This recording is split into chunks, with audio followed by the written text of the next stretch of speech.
Bonsoir à tous, nouvel audio aujourd'hui, ça concernera la circoncision, non la circoncision des hommes qui est la circoncision israélite, mais la véritable circoncision par l'esprit. À quoi reconnaît-on qu'on est véritablement circoncis par l'esprit afin que vous n'ayez pas de doute et que vous sachiez si oui ou non vous avez la marque de l'esprit en vous, si oui ou non vous êtes réellement circoncis du cœur comme nous le demande l'Éternel. Alors pour ce faire, on va prendre un premier passage qui est dans le livre de Josué. Je vous avais donc dit qu'on parcourrait le livre de Josué, mais aujourd'hui, on prendra qu'un passage, on ira dans d'autres livres des Écritures pour cet enseignement-ci. Donc, c'est Josué chapitre 5 au verset 2. Je lis au nom du Seigneur.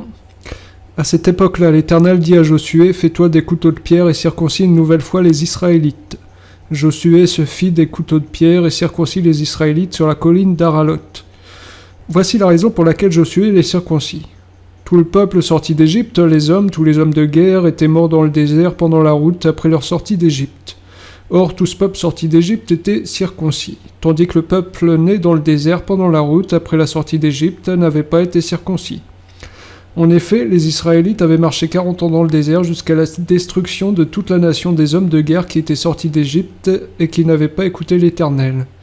L'Éternel leur avait juré de ne pas leur faire voir le pays qu'il avait juré à leurs ancêtres de nous donner, pays où coule le lait et le miel. Ce sont leurs enfants qu'il donna à leur place, et Josué les circoncis. Ils étaient en effet incirconcis puisqu'on ne les avait pas circoncis pendant la route. Lorsqu'on eut fini de circoncire toute la nation, ils restèrent sur place dans le camp jusqu'à leur guérison. L'Éternel dit à Josué, « Aujourd'hui j'ai fait rouler loin de vous la honte de l'Égypte. » Et cet endroit a été appelé Gilgal, ce qui veut dire « action de faire rouler », jusqu'à aujourd'hui. Les Israélites campèrent à Gilgal. Ils célébrèrent la Pâque le 14e jour du mois, sur le soir, dans les plaines de Jéricho. Ils mangèrent du blé du pays le lendemain de la Pâque, des pains sans levain et du grain rôti. Ils en mangèrent ce jour-là. La manne cessa le lendemain de la Pâque, au moment où ils mangèrent du blé du pays. Les Israélites n'eurent plus de manne et ils mangèrent des produits du pays de Canaan cette année-là. Donc là, on voit que l'Éternel demande à Josué de circoncire tous les Israélites, tous les jeunes Israélites qui n'avaient pas été circoncis pendant la route. Parce qu'il faut savoir, je donne un peu de contexte, que les Israélites sont sortis d'Égypte et pendant la route dans le désert, jusqu'au Sinaï, ils se sont rebellés et ils voulaient retourner en Égypte. L'Éternel les a donc fait errer pendant 40 ans, exactement 38 ans, vu qu'ils ont parti dans le désert au bout de 2 ans, d'accord ? Ils se sont remis en route au bout de 2 ans, mais au final ça fait 40 ans, dans le désert, jusqu'à ce que tous les hommes de la génération qui s'étaient rebellés soient morts dans le désert. Et c'était donc les jeunes enfants, les enfants qui sont nés de ces hommes-là, qui eux n'étaient pas circoncis pendant la route, donc l'Éternel demande à Josué de les circoncire une fois qu'ils arrivent vers Canaan. Alors, ceci représente une chose. Vous allez comprendre qu'il y a toute une génération qui s'est rebellée, qui a voulu retourner en arrière, tandis que les nouveau-nés ont accès au pays promis. Ça veut dire quoi ? Ça veut dire que vous avez l'homme intérieur et l'homme extérieur, comme je vous ai déjà expliqué. Et toute cette génération qui se rebelle et qui veut retourner en Égypte, c'est la génération charnelle, c'est votre chair, d'accord, qui veut sans cesse retourner en Égypte. Là où vous étiez sous l'esclavage du péché, où vous pouviez faire ce que vous voulez, où vous pouviez vivre comme vous le vouliez, car vous étiez libre par rapport à Dieu, mais vous étiez esclave du péché. Vous accomplissiez donc les désirs du péché, d'accord ? Le péché qui est le diable et Satan. Ici, toute la génération charnelle, l'Éternel les a fait mourir dans le désert. Et il faut donc que les enfants, ceux qui sont nés de cette génération et qui n'avaient pas été circoncis, soient désormais circoncis.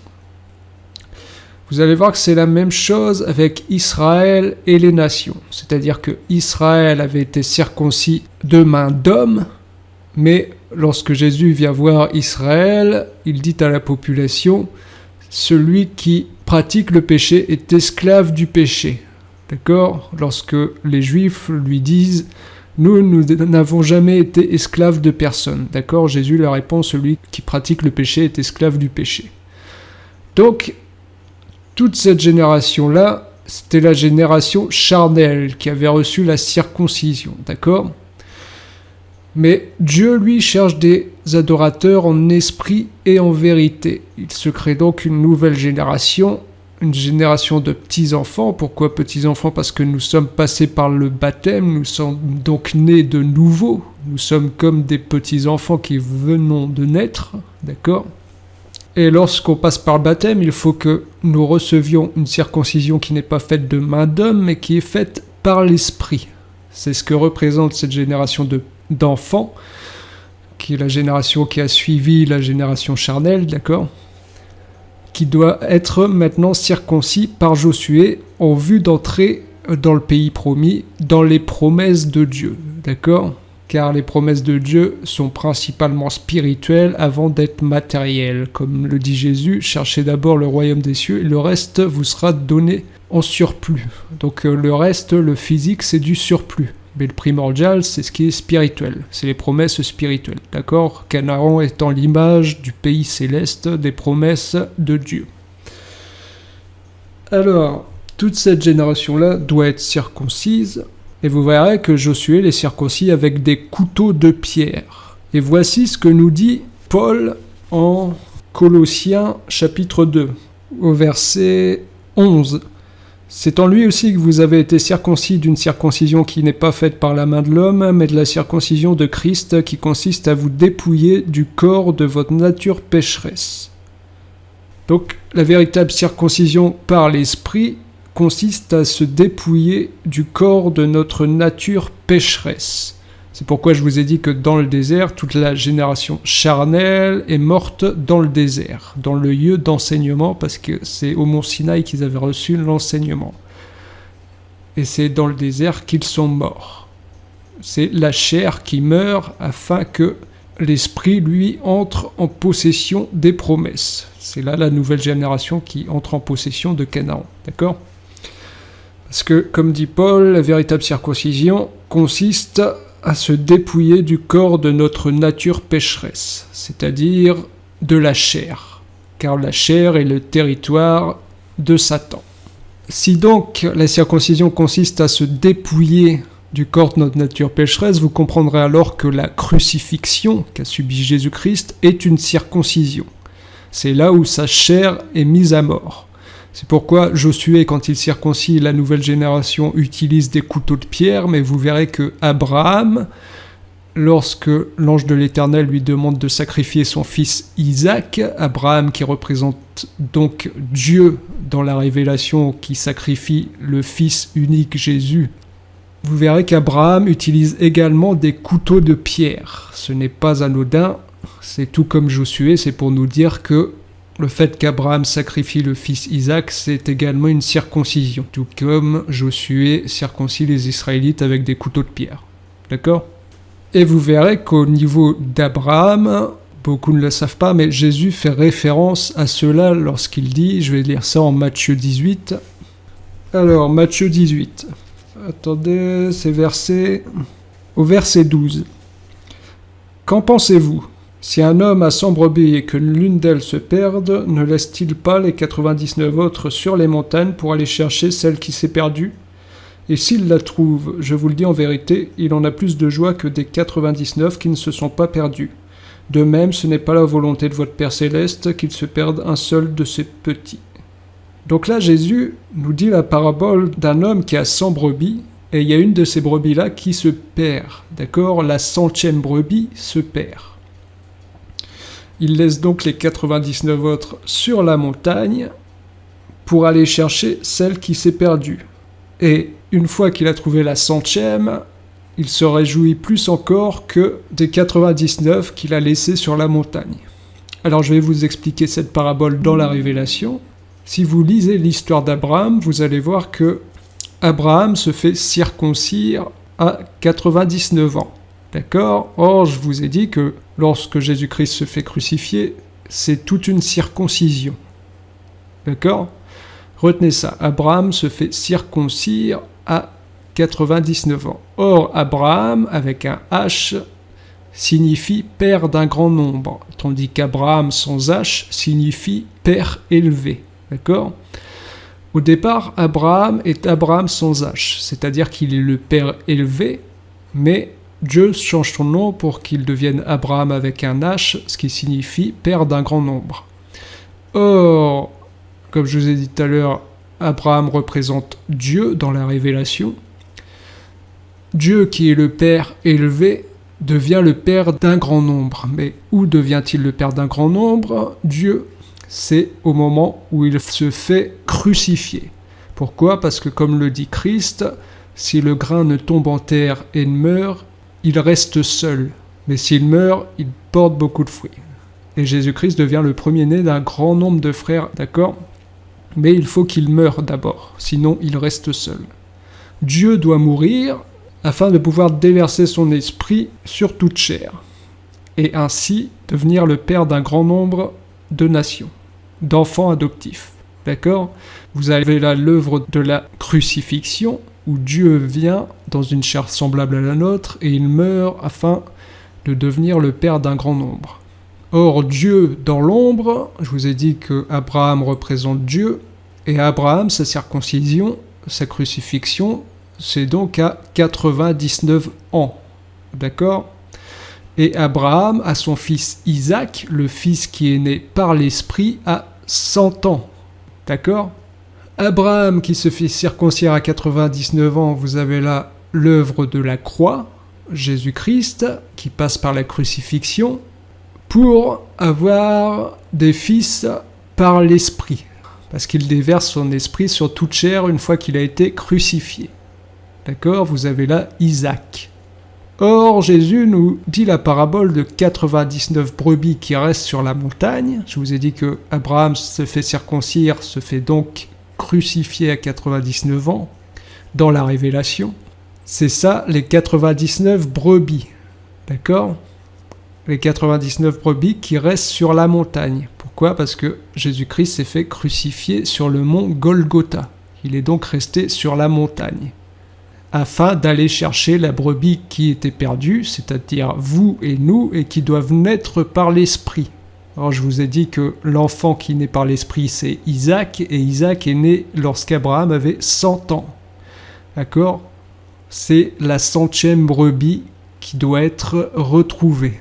La brebis qui doit naître par l'Esprit afin de passer de la mort à la vie. D'accord? Vous avez donc les 99 brebis qui n'ont pas besoin de changer d'attitude, qui sont restés sur la montagne. Là, c'est Jésus-Christ qui est crucifié, afin que la 100e brebis, celle qui doit naître par l'Esprit et qui était perdue, soit retrouvée. D'accord? Voilà, ça c'était l'explication de cette parabole des 99 brebis qui restent sur la montagne, afin que la 100e brebis soit retrouvée dans la Révélation. Donc là, on a vu que la véritable circoncision est donc la crucifixion. Comme nous le dit l'apôtre Paul, j'ai été crucifié avec Christ. D'accord? Ça veut dire que Paul, lui, est véritablement circoncis. Or, vous êtes d'accord avec moi que nous ne sommes pas passés par la crucifixion, par la circoncision physique, c'est-à-dire que non, nos mains et nos pieds n'ont pas été cloués physiquement, mais il faut que nos mains et nos pieds soient cloués spirituellement. Or, que dit Ecclésiaste? Alors, Ecclésiaste chapitre 12 au verset 11. Voici ce que dit l'Ecclésiaste. Les paroles des sages sont comme des aiguillons, et rassemblées en un recueil, elles sont comme des clous plantés. Elles sont données par un seul berger. Donc ici, on voit que l'Ecclésiaste nous dit que les paroles des sages sont comme des aiguillons, et rassemblées en un recueil, elles sont comme des clous plantés. Donc ce recueil de paroles des sages, qui est donc des paroles non selon la sagesse humaine, mais selon la sagesse spirituelle, d'accord? C'est comme des clous plantés. C'est-à-dire que lorsque un ministre de Dieu, quand je dis ministre de Dieu, c'est un véritable ministre qui a la révélation par l'esprit et non par la chair, lorsqu'un ministre de Dieu vient vous enseigner quelque chose, il faut que cet enseignement, cette parole de sagesse qui est un clou, vienne se planter dans votre main et vienne se planter dans vos pieds. Pourquoi les mains et les pieds? Parce que comme le dit l'Écriture, l'œuvre de tes mains. Les mains correspondent aux œuvres, d'accord? Avant de connaître Dieu, nous faisions des œuvres mauvaises, mais lorsque la parole de sagesse vient, lorsque l'enseignement selon l'esprit vient, il faut que cet enseignement vienne clouer cette main qui faisait des œuvres mauvaises. C'est-à-dire que cette main-là devient incapable de faire la moindre œuvre mauvaise. D'accord ? C'est pareil pour les pieds. Les pieds, c'est pour la marche, d'accord ? Vous marchiez selon la chair avant de connaître Dieu, et maintenant vous devez marcher selon l'esprit. Et pour que vous cessiez de marcher selon la chair, pour que vous soyez dépouillés de votre nature pécheresse, il faut que les paroles de sagesse viennent clouer vos pieds, d'accord ? Afin que désormais vous ne marchiez plus selon la chair, mais selon l'esprit. Et c'est là que vous saurez que vous êtes véritablement circoncis. C'est-à-dire qu'à chaque fois que votre chair a une envie, qu'est-ce que vous faites ? Vous vous référez à la parole de Dieu, aux paroles de Dieu qui vous ont été données par l'esprit, d'accord ? Pour anéantir les désirs de cette chair. Ainsi, vous savez que le clou est planté dans vos mains et dans vos pieds. Que vous vous référez à la parole de sagesse au lieu de pratiquer les envies de la chair. D'accord ? C'est là que vous êtes véritablement circoncis. C'est que vous ne vivez plus selon ce que vous faisiez avant, mais que vous vivez selon ce que la parole de sagesse, qu'est la Bible lue selon l'Esprit, vient vous enseigner. D'accord ? C'est à ce moment-là que vous êtes aussi une lettre de Christ, comme le dit Paul en 2 Corinthiens chapitre 3, au verset 2. Voici ce que dit Paul. « C'est vous qui êtes notre lettre, écrite dans notre cœur, connue et lue de tous les hommes. Il est clair que vous êtes une lettre de Christ, écrite par notre ministère, non avec de l'encre, mais avec l'Esprit du Dieu vivant. Non sur des tables de pierre, mais sur des tables de chair, sur les cœurs. » Donc, Paul nous dit dit aux disciples à qui il écrit, « Vous êtes une lettre de Christ, connue et lue de tous les hommes, écrite par notre ministère, non avec de l'encre, mais avec l'Esprit du Dieu vivant, sur les cœurs. » D'accord ? C'est-à-dire que lorsque le monde qui nous entoure nous regarde, ils doivent voir Christ écrit sur nous. Lorsqu'ils nous lisent, lorsqu'ils nous regardent, lorsqu'ils regardent nos actions, nos paroles, nos faits et gestes, ils doivent voir Christ, ok ? Non seulement à l'intérieur, mais aussi à l'extérieur, car cet évangile a des règlements non seulement pour l'intérieur, spirituel, mais aussi des règlements pour ce qui est extérieur, visible, le vestimentaire, la coupe de cheveux, la musique que vous écoutez, les mœurs, la manière de pratiquer les choses. Pour chaque chose, il y a des règles et des prescriptions. D'accord ? Nous avons été libérés du péché, non pas pour pratiquer le péché, mais pour pratiquer les bonnes œuvres que Dieu nous a préparées pour que nous les pratiquions. D'accord ? Et ces œuvres comprennent non seulement le spirituel, mais aussi ce qui est physique. C'est-à-dire que ce qui est à l'intérieur doit se refléter sur l'extérieur. Si vous affirmez être quelqu'un de pieux à l'intérieur et qu'à l'extérieur, ce que les gens voient, c'est quelqu'un de dénudé, de mal habillé, de sale, ça ne va pas le faire. D'accord ? Il faut que l'extérieur soit conforme à l'intérieur. D'accord ? C'est premièrement l'intérieur, mais il faut que l'extérieur reflète. Et si vous lisez le livre d'Esther, Haman, qui représente le diable, accuse les Juifs et demande qu'on mette à mort les Juifs parce qu'il dit au roi que ces Juifs-là ont des mœurs contraires et différentes aux autres nations que le roi dirige. D'accord ? Nous ne pouvons pas nous marier comme tout le monde le fait. Comme nous l'indique l'Éternel, vous ne vous marierez pas avec une fille d'un pays étranger parce qu'elle vous pousserait à adorer leur Dieu. D'accord ? Et c'est ce qui arrive à beaucoup de chrétiens. Ils ne veulent pas se marier avec une sœur en Christ, mais ils se marient avec une femme qui ne connaît pas Christ. Et au final, cette femme les pousse à avoir des actions et une manière de vivre qui est contraire à l'évangile, d'accord ? Elle les pousse à adorer leur Dieu, c'est-à-dire Le dieu de ce monde, vous l'aurez compris, c'est Satan.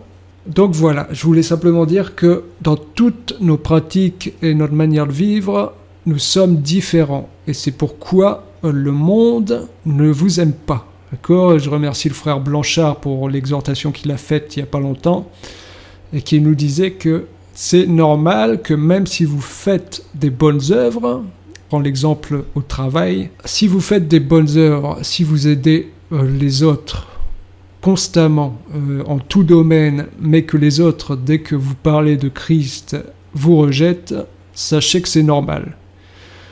Les Juifs avaient dit à Jésus, ce n'est pas à cause de tes bonnes œuvres que nous te lapidons, mais c'est parce que toi qui es un homme, tu te fais Dieu. Eh bien, c'est pareil pour nous. Nous faisons des bonnes œuvres, mais ce n'est pas à cause de ces bonnes œuvres qu'ils nous rejettent. D'accord ? Les bonnes œuvres sont là, mais c'est à cause de la parole, à cause de Christ qu'on est rejeté. Vous pouvez faire toutes les bonnes œuvres du monde, mais dès que Christ entre en jeu, on vous rejettera quand même. C'est normal. Le serviteur n'est pas plus grand que son maître. On doit subir ce qu'a subi le maître, d'accord ? Et nous savons tous que le monde entier est sous la puissance du mal, comme le dit l'un des apôtres. D'accord ? Donc c'est normal. Donc voilà la véritable circoncision et à quoi vous reconnaîtrez que vous avez été circoncis par l'Esprit.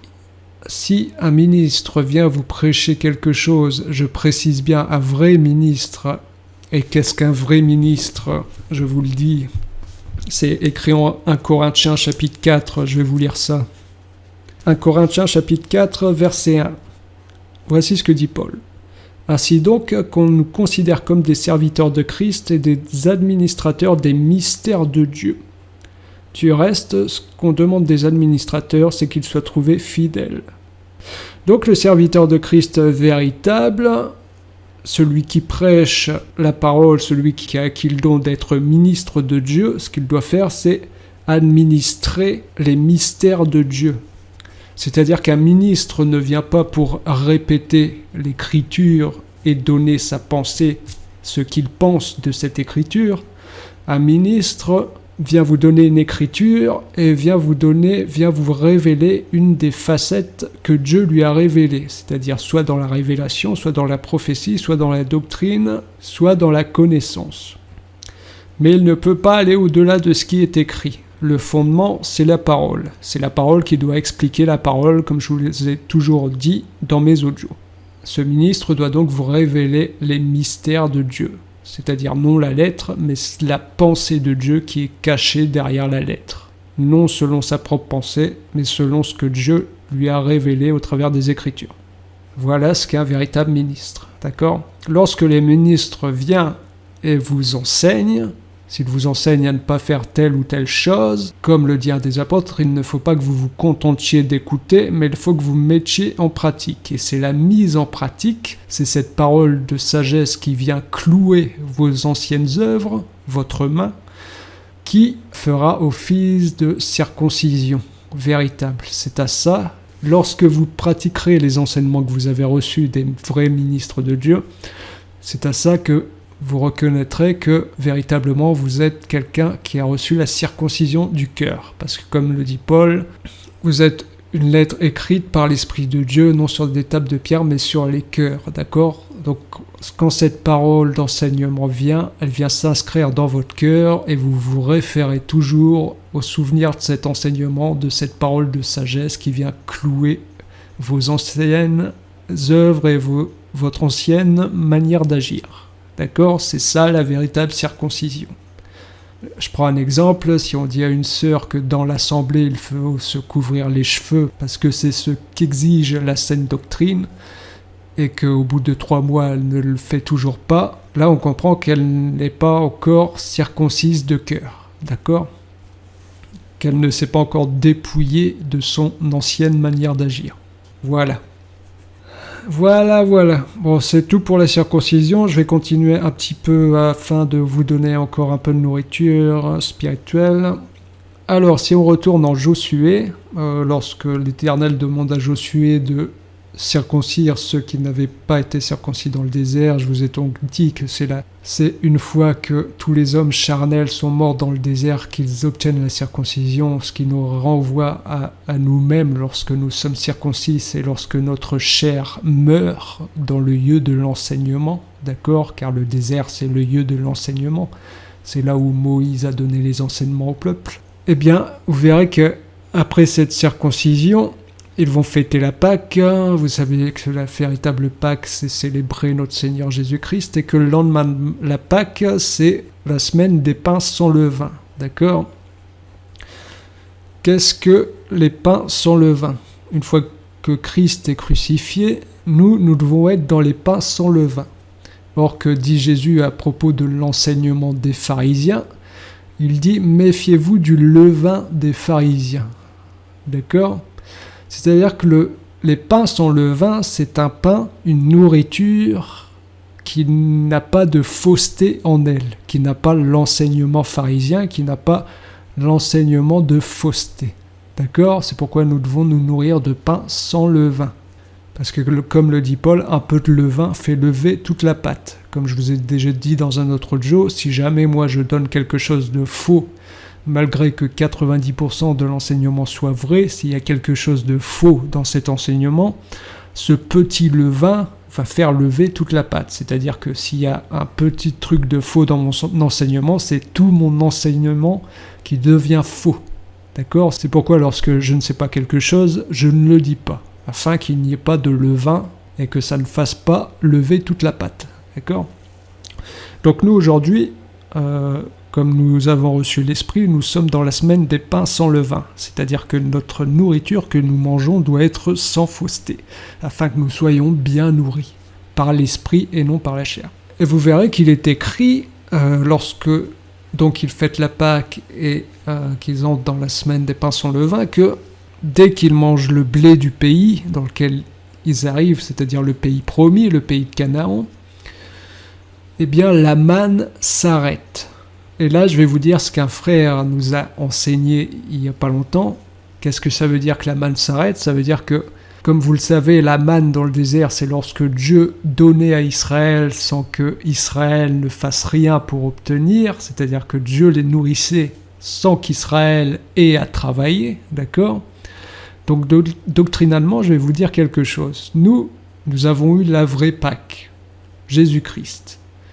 Et nous sommes entrés dans les pains sans levain, dans l'enseignement qui est pur et sans levain.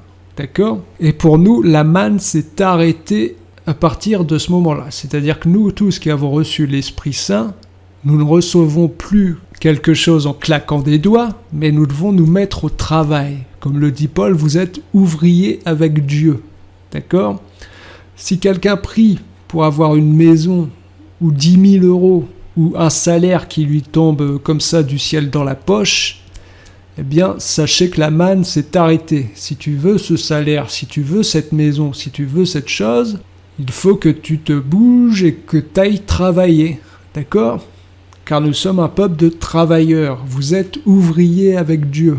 Quand vous faites votre prière, il faut que vous mettiez en mouvement pour que ce que vous avez prié s'accomplisse. Pourquoi ? Parce que vous oubliez souvent que vous avez Dieu en vous, d'accord ?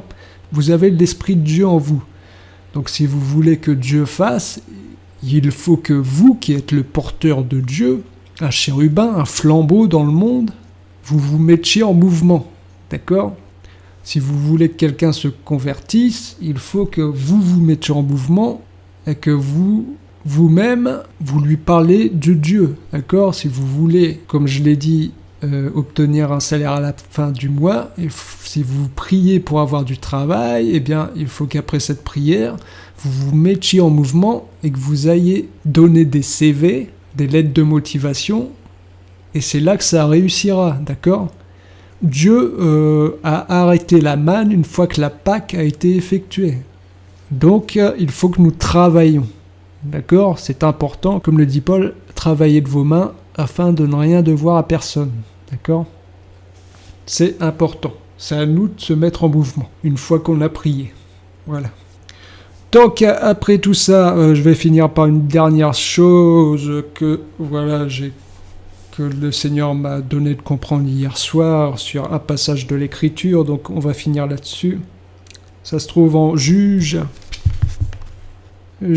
chapitre 1, je vais commencer au verset 4. Les hommes de Juda montèrent et l'Éternel livra les Cananéens et les Phéréziens entre leurs mains. Ils bâtirent 10 000 hommes à Bézek. Ils y trouvèrent le roi Adoni-Bézek et l'attaquèrent. Ils bâtirent les Cananéens et les Phéréziens. Adoni-Bézek prit la suite, mais ils le poursuivirent et le capturèrent. Puis ils lui coupèrent les pouces des mains et des pieds. Adoni-Bézek dit « Il y avait 70 rois aux pouces des mains et des pieds coupés qui ramassaient les miettes sous ma table. Dieu me rend ce que j'ai fait. » On l'emmena à Jérusalem et il y mourut. Donc là, on voit ici qu'il y a un roi qui fait partie des rois des Cananéens qui s'appelle Adoni-Bézek. Il faut savoir qu'avant qu'Israël prenne le pays promis Canaan, ce pays promis est déjà habité par l'ennemi. D'accord ? Or, nous savons que le véritable ennemi, c'est le diable et Satan. Donc, à chaque fois qu'ils chassent un roi, ils sont en train de chasser les ténèbres. Ils sont en train de chasser le diable. D'accord ? Or, ici, un roi cananéen dit « Dieu me rend ce que j'ai fait ». Pourquoi ? Parce que ce roi-là avait 70 rois aux pouces des mains et des pieds coupés qui ramassaient les miettes sous sa table. Et on coupe les pouces des mains et des pieds à ce roi-là. Et il dit « Dieu me rend ce que j'ai fait ». C'est-à-dire que c'est ce roi-là qui avait coupé les pouces des mains et des pieds aux 70 rois qui ramassaient les miettes sous sa table. D'accord ? Qu'est-ce que ça signifie ? Vous verrez que lorsqu'Israël, en Exode, se retrouve en Égypte, voici ce qui est marqué en Exode chapitre 1, verset 1, je vais prendre au verset 5 plutôt. Les personnes issues de Jacob étaient au nombre de 70 en tout. Joseph était alors en Égypte. C'est-à-dire que quand Israël est en Égypte, avant que surgisse un roi qui n'avait pas connu Joseph, qui les mette en esclavage, il est écrit qu'Israël était au nombre de 70. Le chiffre 70 représente donc Israël. Vous comprendrez donc ce que dit Jésus-Christ lorsqu'il dit « Vous pardonnerez 7 fois, 70 fois », d'accord ? C'est qu'il parle du pardon accordé à Israël, d'accord ? Dans une facette, d'accord ? Mais dans une autre facette, il dit de pardonner indéfiniment. Il y a donc 70 rois aux pouces des mains et des pieds coupés qui ramassent les miettes sous la table d'Adoni-Bézek. Or, je vous ai dit que les rois de Canaan, avant qu'Israël prenne possession du pays, les rois de Canaan représentent le diable. D'accord ? Pourquoi Israël ramasse-t-il les miettes sous la table d'Adoni-Bézek, qui lui a coupé les pouces des mains et des pieds à ces 70 personnes ? Ça veut simplement dire que, comme le dit Paul, ce que sacrifie Israël, il le sacrifie à des démons. Or, on ne peut pas manger à la table de Christ et à la table des démons. Et comme le dit Paul, le ministère de Moïse, c'était le ministère de la mort.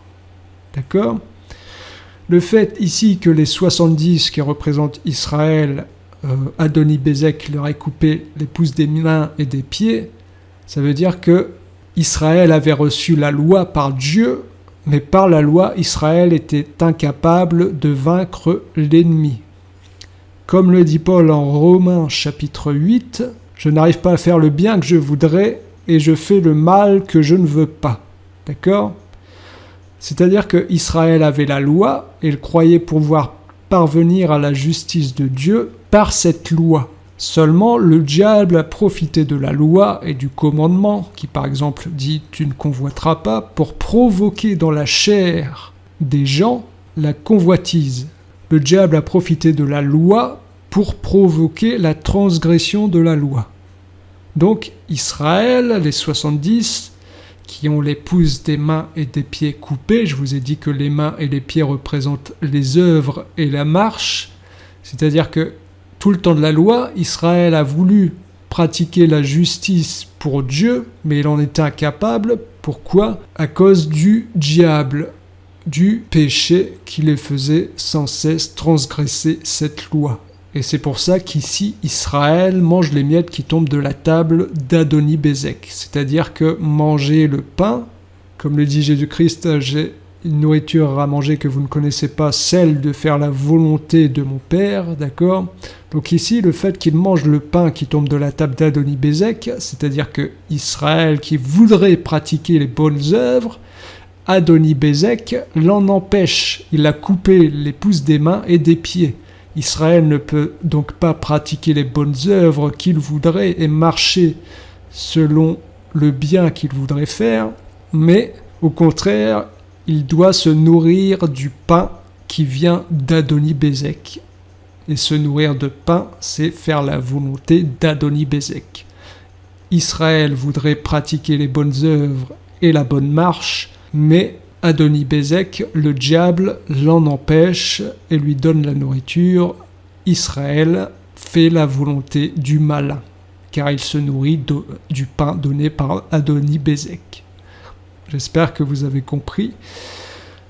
Et on voit que lorsque Juda arrive et qu'Israël prend possession du pays promis, Israël coupe les pouces des mains et des pieds d'Adoni-Bézek. Là, vous avez l'œuvre de la croix, c'est-à-dire que par l'œuvre de la croix, Jésus a anéanti les œuvres et la marche du malin et la domination du malin sur nous.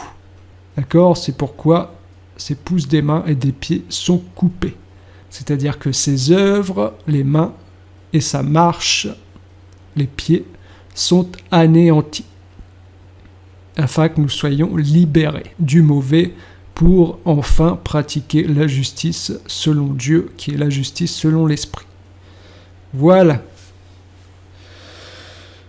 Bon, je crois que je vais m'arrêter là, je vais prier pour vous tous.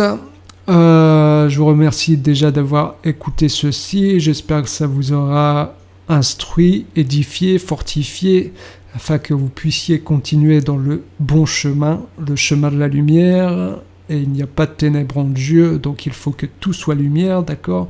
Je prie pour que vous soyez circoncis de la circoncision qui n'a pas fait de main d'homme, mais de la circoncision de l'esprit qui consiste à vous dépouiller de votre nature pécheresse dans tous les côtés de votre vie. D'accord ? Je prie pour que ces enseignements restent gravés dans vos cœurs et que vous puissiez vous y référer afin que vous ne pratiquiez plus lorsque la chair viendra vous titiller, que vous vous souveniez que vous ne devez pas pratiquer les œuvres de la chair. Je prie afin que vous puissiez progresser dans la sainteté, dans la sanctification sans laquelle personne ne verra Dieu. Je prie pour que vous marchiez toujours plus et que vous augmentiez en force par la nourriture céleste que Dieu vous donne. Je prie pour que chacun puisse travailler et faire les œuvres que Dieu lui donne à faire, chacun pour son compte, chacun selon sa capacité, que chacun puisse se mettre en marche avec la force que Dieu communique et qu'il se passe de grandes choses, des choses célestes dans vos vies. Je prie pour que les situations qui vous bloquent se débloquent, que Dieu soit votre conducteur et votre forteresse en toutes choses. Je prie pour que vous ayez la vie de prière et de sanctification qui est d'une grande valeur, ainsi que la piété. Je prie pour que nous soyons tous d'un même amour, non seulement l'amour de la parole qui consiste à pratiquer les commandements, mais également l'amour en tant que sentiment, la douceur, la patience, la persévérance, que nous soyons dépouillés de tout orgueil, de toute colère, haine, méchanceté, impudicité, de tout ce qui n'est pas bon et qui n'est pas sain. Je prie pour vous tous, pour que vos familles naturelles puissent écouter la voix du Seigneur, pour que tous dans nos familles spirituelles, que nous soyons tous liés d'un même esprit et d'une même conviction, d'une même foi dans la lumière sainte Jésus-Christ. Je prie pour que ceux qui souffrent trouvent de la consolation dans ces paroles et dans chaque enseignement que l'Esprit donnera, qu'il vous fortifie et qu'il vous fasse du bien en toutes choses, que la paix qui dépasse toute connaissance vienne dans vos cœurs et que vous soyez bénis par notre Seigneur au nom saint de Jésus-Christ. Ainsi nous avons prié. Amen. Je vous dis tout ça une prochaine fois. Je vous remercie encore d'avoir écouté et à bientôt.